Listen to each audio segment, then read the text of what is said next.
라오스 살면 꼭 하는 실수 탑10. 웃기지만 진짜 실화입니다.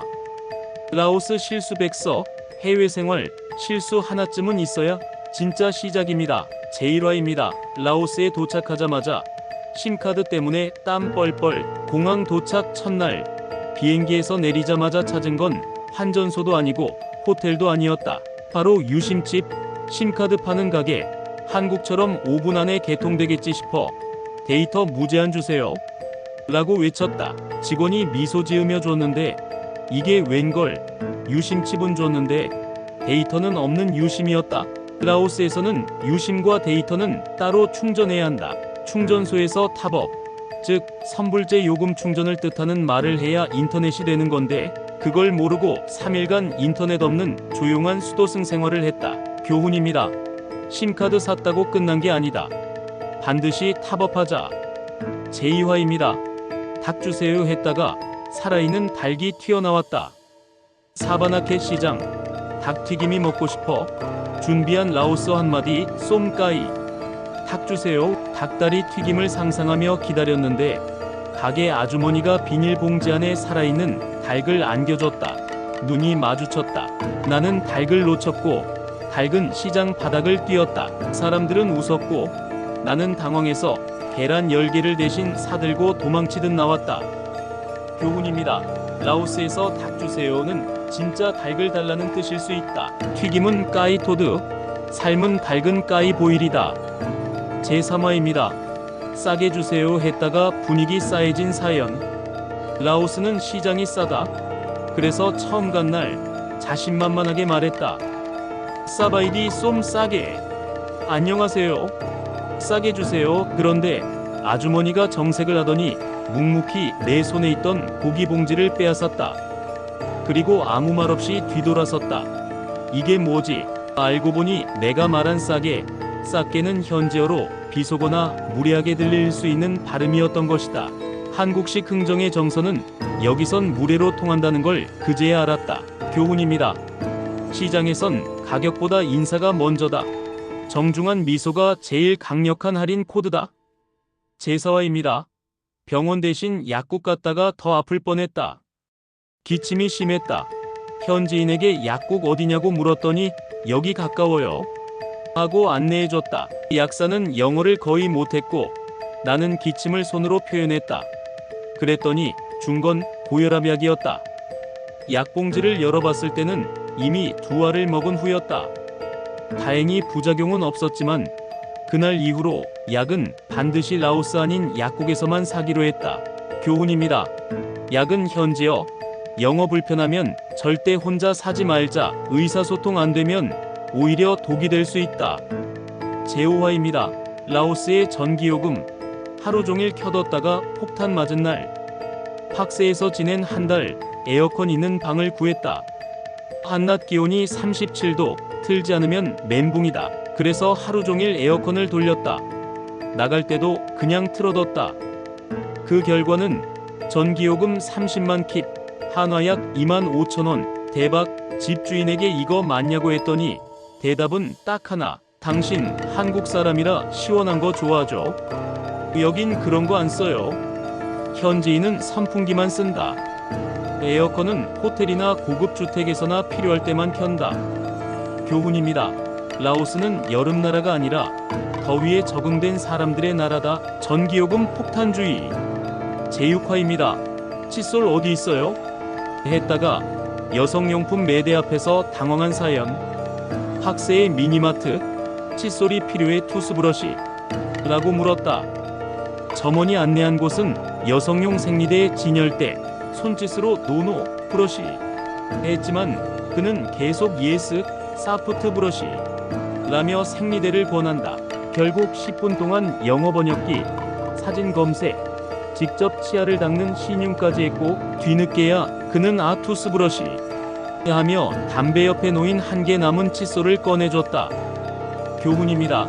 라오스 시골 지역은 영어 단어 의미도 다르게 인식될 수 있으며 현지 물품은 그룹화 진열이 안 되어 있어 의외의 위치에 있습니다.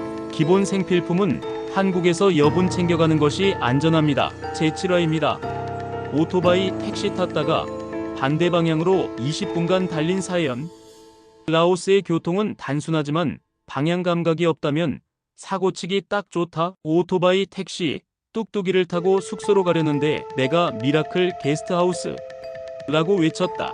기사는 오케이 오케이 하고 달렸다. 믿고 20분을 달렸는데 나중 보니 완전히 반대편 시외 마을이었다. 이거 아니에요 했더니 기사왈 미러컬 어더원 매니 세임 세임. 알고 보니 미라클 게스트하우스라는 이름의 숙소가 팍스에만 3군데나 있었던 것이었다. 숙소 주소를 보여주지 않은 내 실수였다. 교훈입니다. 택시, 뚝뚝이 탈 땐 구글 지도 주소, 사진 반드시 보여주어야 합니다. 라오스는 숙소 이름이 비슷한 곳이 많으므로 주소, 랜드마크 기준을 제시해야 합니다. 제파라입니다. 밥솥 없이 쌀 샀다가 돌 씹은 사연. 사바나케 시장에서 라오스 쌀 한 봉지를 샀다. 쌀은 세계 어디나 비슷하겠지 싶었다. 숙소에 있는 작은 냄비로 밥을 지었는데 한 입 베어 물자마자 뚝 치아가 흔들릴 정도로 단단한 이물질. 쌀을 씻어보니 쌀 속에 자갈과 모래가 섞여 있었다. 라오스 현지 쌀은 기계 정제 없이 바로 포장되는 경우가 많아 모래, 벌레, 가벼운 돌이 함께 들어가 있는 경우가 많다. 교훈입니다. 쌀은 무조건 채로 1차 선별 후 3회 이상 세척해야 하고 처음 한 달은 현지식 식당 이용이 비용 효율 면에서 낮습니다. 밥솥 없는 숙소에서 라오스 쌀 도전은 무모에 가깝습니다. 제구아입니다. 세탁 맡겼다가 빨간 팬티만 돌아온 사연. 동네 세탁소에 옷을 맡겼다. 티셔츠 3장, 반바지 2장, 속옷 3장. 2일 뒤 찾으러 갔더니 봉지 안엔 내가 본 적 없는 빨간 팬티 2장뿐. 이거 제 거 아니에요? 점원은 눈만 멀뚱멀뚱. 서로 스마트폰 번역기로 대화하기 시작하여 결국 내 옷은 옆집 게스트하우스에 잘못 배달됐고 그 사람은 내 속옷을 자기 팬티로 알고 이미 입은 상태였다. 교훈입니다. 이름표나 비닐봉투에 영문성, 방번호 메모 필수입니다. 세탁물 혼동 흔한 라오스에선 소형 세탁기 직접 사용도 고려하는 것이 좋습니다. 소지품 중 속옷은 반드시 따로 세탁하거나 세면대에 손빨래하는 것이 좋습니다. 제시파입니다. 새벽 3시에 벌레가 침대 위에서 뚝 떨어졌을 때. 팍세 숙소의 밤. 조용하고 시원해서 불을 끄고 눕자마자 잠이 들었다. 그런데 새벽 3시쯤 얼굴에 툭 하는 감촉. 불을 켜보니 진에 비슷한 다리 많은 생명체가 침대 한가운데에 있다. 침대 밑을 들어보니 벽과 매트리스 사이 작은 틈으로 온갖 벌레가 드나들고 있었다. 이튿날 현지인에게 말했더니 라오스에선 당연해요. 벌레는 가족이에요 라고 말한다. 교훈입니다.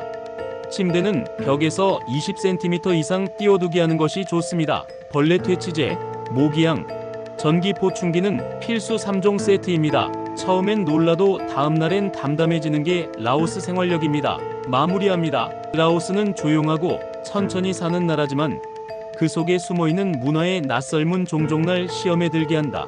그런데 이상하게도 그 실수들이 하나씩 쌓이며 나는 점점 한국 사람이 아닌 라오스 사람처럼 살아가고 있었다. 실수는 창피한 게 아니었다. 그건 이 나라와 가까워진다는 신호였다. 오늘도 나는 실수할 준비가 되어 있다.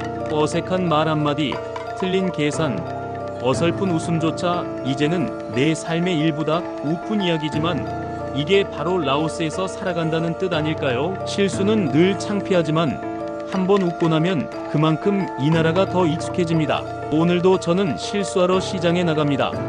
해외 생활이란 게 계획한 것보다 웃긴 일로 인해 기억에 더 남습니다.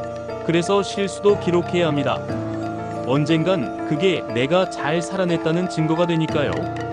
이 영상이 도움이 되셨다면 구독과 좋아요, 알림 설정까지 부탁드려요. 여러분의 해외 살기를 위한 진짜 정보 계속해서 전해드립니다. 댓글로 궁금한 내용이나 필요생활 정보 남겨주시면 다음 콘텐츠에 반영할게요. 함께 준비하는 해외 한 달 살기 우리 채널에서 시작하세요. 내일도 모레도 여러분을 위한 여행 인사이트 계속됩니다. 세상의 모든 여행자들을 응원합니다. 해외 여행지 찾기 굿뉴스 GNTV입니다. 감사합니다.